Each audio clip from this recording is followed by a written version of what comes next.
Hello दोस्तों, कैसे हो सब। उम्मीद करता हूँ सब खैरियत से होंगे। आज की इस वीडियो में मैं आपको बताऊंगा 1 टन एसी, 1.5 टन एसी या 2 टन एसी, इसमें कौन कौन सा रनिंग कैपेसिटी यूज़ होता है। इसी वीडियो में ये सब कुछ बताया जाएगा।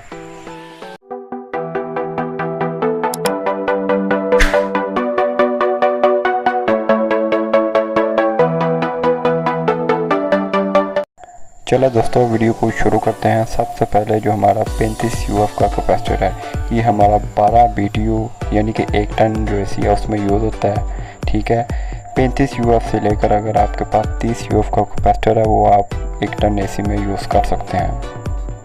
इसके बाद जो 50 UF का कैपेसिटर है वो हमारा 18,000 BTU में यूज़ होता है, यानी कि 1.5 टन एसी में यूज़ होता है। ये 45 UF से लेकर 50 UF तक 1.5 टन एसी में लगाया जा सकता है।